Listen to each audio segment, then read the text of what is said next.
Hello everyone and welcome to episode number 77 of the PE Geek Podcast.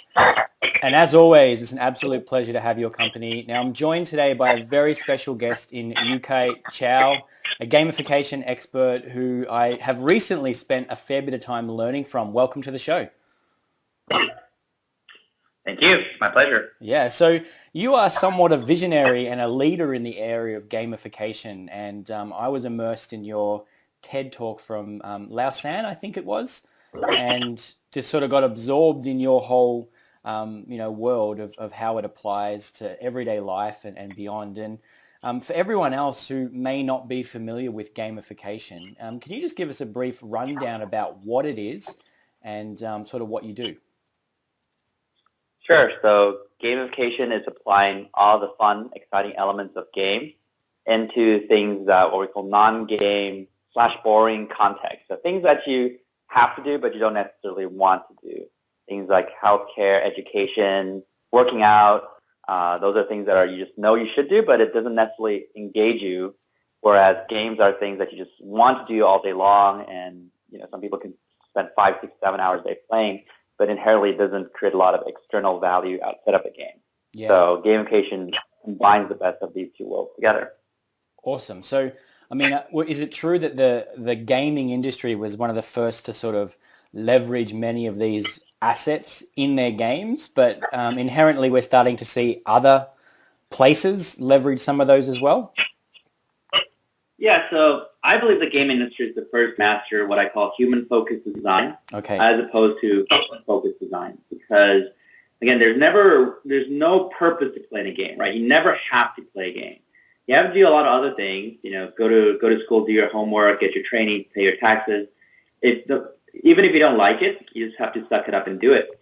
But again, for a game, you never have to play a game. So the moment a game is no longer fun, you leave the game. You play another game. You go check your email. You go on YouTube, and it's just in this very tough environment where even if you have the best experience for 1 year, if after that it's no longer fun, people are leaving. So they're always in this environment, constantly figuring out how to engage people and have people want to participate and enjoy the experience. And this is why I think they were the first industry to really nail this down. Yeah, for sure. So, I mean, from that, you've obviously worked really, really hard to generate that Octalysis framework. That framework sort of dives deeper into the different elements that you believe to have value in game-like experiences. So, I mean, the first one, what is some of those elements in that Octalysis framework that help identify good game experiences? Yeah, so the Octalysis framework is something I created to help break down all motivation and engagement. And what's interesting is it breaks down motivation into 8 core drives that drive our behavior. So every single thing you do is based on one or more of these 8 core drives, which means that if there's none of these 8 core drives there's zero motivation, no behavior happens. And so some of the core drives, as you mentioned, for instance, epic meaning and calling. You're doing something that's because you feel like you're part of something bigger than yourself. There's core drive 2, development and accomplishment. You feel like you're leveling up, you're achieving mastery. Core drive 3 is empowerment of creating feedback. You're using your creativity. There's a lot of autonomy. You're seeing feedback and you're adjusting. Core drive 4 is ownership possession, basically accumulating and collecting things like stamps or even Pokemon, or accumulating your wealth, etc. Core drive 5 is social influence and relatedness, doing things that based on what other people do, think, or say, so collaboration, competition, group quests or gifting, things like that. And core drive 6 is scarcity and impatience. So that's basically you want something because it's exclusive, because it's difficult to obtain, and that drives obsessive behavior. Core drive 7 is unpredictability and curiosity, which is the drive that is heavily utilized in the gambling industry. But whenever you have like a sweepstakes or a lottery or raffle ticket system, has this core drive. And then the final one is loss and avoidance, which is doing something to avoid a loss, to prevent something bad from happening. Yeah, so I mean, I noticed that on your website, which is an incredible resource for gamification, that you've gone in and analyzed many games that utilize the Octalysis, that leverage some of those different assets. Is it true that not all of those need to be present in a game, that some maybe are more weighted, and there's some that, people put more emphasis on? Like, does a good game experience need to include everything from that framework? So first of all, you only need one core drive that's really strong to drive a behavior. So only one is needed for a behavior in any given one point of time. However, if you want an engaging experience for the long run, 1 year, 3 years, some games people are addicted to for 10 plus years, generally speaking, you will see a combination, a variety of those core drives. But some games are more heavily focused on what's called white hat core drives, which are drives that make people feel powerful, in control, they feel good. So there's no sense of urgency. Some games focus more on black hat core drives that make people feel urgent, obsessed, even addicted. So in the short run, all their metrics look amazing, like Farmville games. But in the long run, people, it leaves a bad taste in people's mouth because they feel like they're not in charge of their own behavior.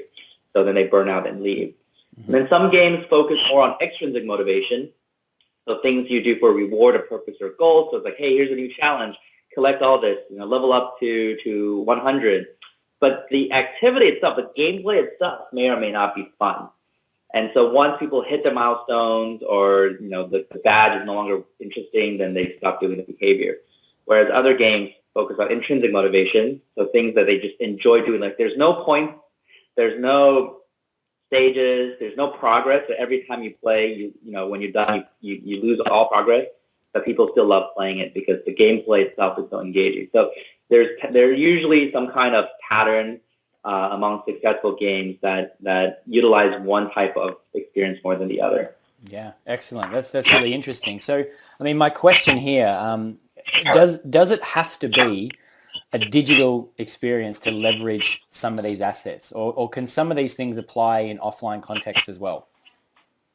Oh, yeah, definitely offline context. So gamification the study of gamification is really just understanding how the brain responds to stimuli, right? And everything else, we call them feedback mechanics that deliver that motivation. So just like games could be World of Warcraft, which has a lot of technology, but it can also be hide and seek, right? No technology. And the feedback mechanics are just based like other kids keeping score.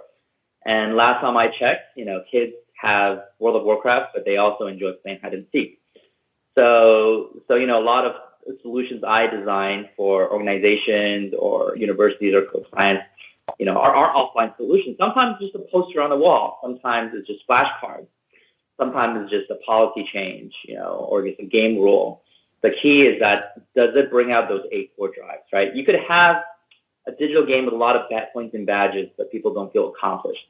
But you can have a teacher just say, hey, great job, you are among the winning class, right? And then suddenly you feel accomplished. So again, it doesn't have to be digital, as long as it really brings out those core drives. Digital has an advantage, which is faster. It's a faster feedback system. It's easier to customize response to people, but again, it doesn't have to be digital. A lot of great solutions and examples that are analog. Excellent. So what is the lesson that educators can learn throughout the studies of gamification, in whether it's an analog context or an online context? Is there some trends or things that you're observing in that space that they could get in tune with? Yeah, so for the educators, and I have an online community called Octalysis Prime, a community, and I share a lot of videos in different fields. One is particularly just focused on education.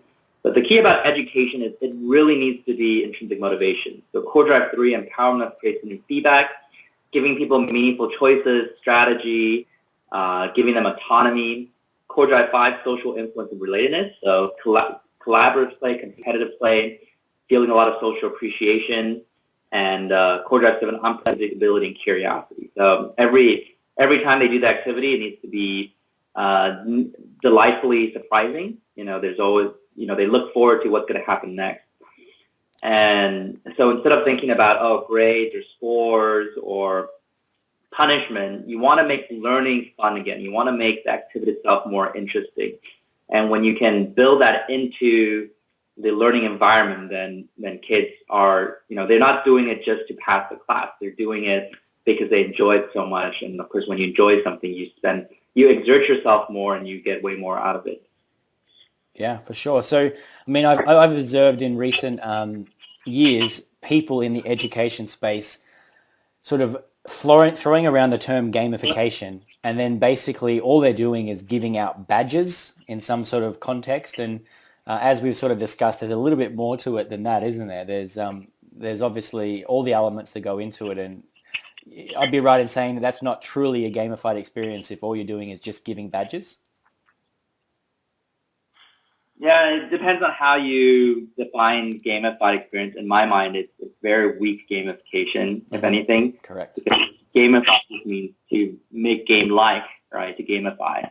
And so if you think, oh, badges make something like a game, then sure, you can find badges in games, but that's not what makes a game fun. Yeah, for sure. I agree. I've just seen that quite commonly happening in our space where people are sort of presenting those and ticking the gamification box that their class does it. So, I mean, my question now is there any commercial opportunities out there for or any established companies that are providing gamified experiences sort of out of the box for education that you can think of? Yeah, there's quite a few. So, and some are better than others. It's hard to have a generic platform. So you have things like Class Dojo or Class Craft that kind of brings a bit more of that gamified environment to it. But these are just like cookie cutter engines. The best type of gamified learning experiences, they're usually customized for one type of learning. So there's something called Dragon Box, which gets kids between, I think, 6 to 12 to be addicted to solving hundreds of algebra questions. And I remember algebra for me in 8th grade was a challenging subject, but now I'm seeing all these second graders just solving all these problems, and they don't even know they're doing math. They think they're trying to feed a dragon who happens to like to be alone, so needs to be isolated on one side of the equation, and also dislikes irrational numbers, etc. Duolingo, language learning app. It's a little more gamified. It's more interesting.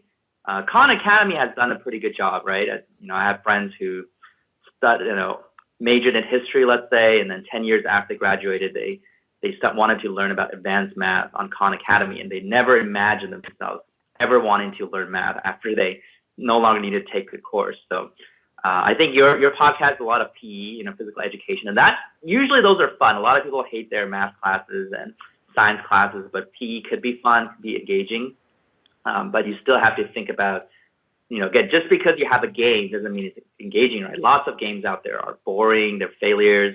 They also have points and badges and levels and all that stuff, but the key is they don't bring out those 8 core drives out very well. So it's important to think about how do you ideally bring out those 3 core drives that I mentioned. Yeah, excellent. I mean, because I just love that applies in both an analog context and an online context or digital context, and it's a big lesson for people. How can you extract those when you're designing your lessons to be as engaging as possible? So, with all that in mind, what does the future sort of hold for education and gamification? Is there anything that's sort of on the horizon that you see that's going to be quite impactful? Yeah, I think gamification is going to be something that sticks because it's about bringing engagement to. Now, whether the term sticks or not, we're not sure. So it depends on what people do in the industry. They could have all bad examples and, people drop that. But again, the key, the ability to engage people to do desired behavior, and enjoy doing it, I think that's going to always be valuable as long as our brains don't change that much, which I doubt in the near future. And sometimes it could be so well understood and adopted that you don't even call it gamification anymore. It's just regular design. It's like you don't go to a website these days and say, whoa, this website is a Web 2.0, right? Because if you're familiar with the Web 2.0 movement, it says, oh, now websites should be interactive now. It's not just one way. There's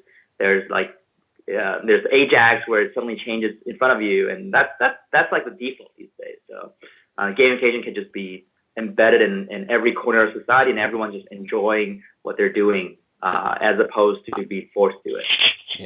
Yeah, no, that's cool. And there's so many potential applications Even just in the general day-to-day world. I remember seeing the speed camera lottery. Is that something that you've seen in other areas as well? Or I think it was Sweden or Norway where they had the people who were slowing down, ending up in a raffle ticket entry for the prize money of people who were speeding. Are you familiar with that?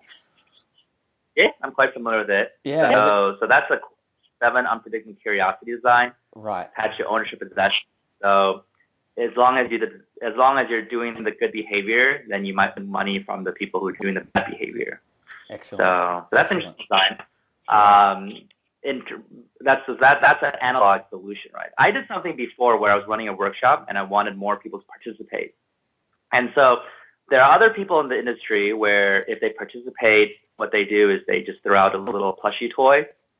And this is so people say, I want the plushie, so I'm going to participate more. So that's more of a core drive for ownership possession type of design, right? I want the extrinsic motivation of the plushie, and therefore I participate. What I did is I thought about how to increase those 3 core drives: empowerment of creativity, social influence, and unpredictable curiosity. So when they participate and they give a good answer, instead of giving them a reward, I give them a magnetic dart. And I tell them, at the end of this workshop, this 12-hour workshop, we're going to play a dart throwing game. And, everyone has 1 score, but if you have more darts, you have more tries. So you risk less of embarrassing yourself and having a 0 score. And then if you win the dart match, then you have a major prize. So then suddenly, again, I'm not giving them the reward. I'm giving them a chance to play, right? So the more they participate, the more they can play later, and everyone enjoyed the dart throwing game. There are people who were online through the workshop, and they're from another time zone, so they pulled an all-nighter. They were on the workshop for like 10 p.m. to 10 a.m., and I told them, hey, the workshop's ended. Online people can go to bed. The offline people will play the dart game now. And they actually said, hey, can you turn the camera around? We want to see who wins. So it's just a very engaging process, and everyone's excited because they don't know if they're going to get the reward, right? They can participate. If they participate, they might get the reward. So it's interesting, and so that just made the whole experience a lot more intrinsically fun and rewarding. Yeah, I mean, there's a lot of parallels there to what physical educators can do, or education people can do. Rather than just giving the reward, create the conditions where they might get the reward, and then see engagement increase. I think that's phenomenal. So we could talk for hours around this, but I'm sure you've got a lot of resources on your site that people can go through and complete at their leisure if they want to know more. So where could they find out more if that's up their alley? Yeah, so I share a lot of information on my blog, ukaichou.com, yukaIchou.com. I have a book called Actionable Gamification, Beyond Points, Badges, and Leaderboards. So there's a lot of good content from there. And recently, I just launched our premium community called Octalysis Prime, and sharing a lot of things about how to apply gamification to improve things like education, productivity, healthcare, well-being, relationships, stuff like that. So, but that's more of a premium community. So people have to decide it's worthy of their investment. Yeah, excellent. Well, I want to thank you for stopping by and sharing all your wisdom around gamification, and we'll have a link to all the different resources and so on that have been mentioned at thepegeek.com/77 for episode 77. So yeah, thank you, and I look forward to speaking soon. Great. Likewise.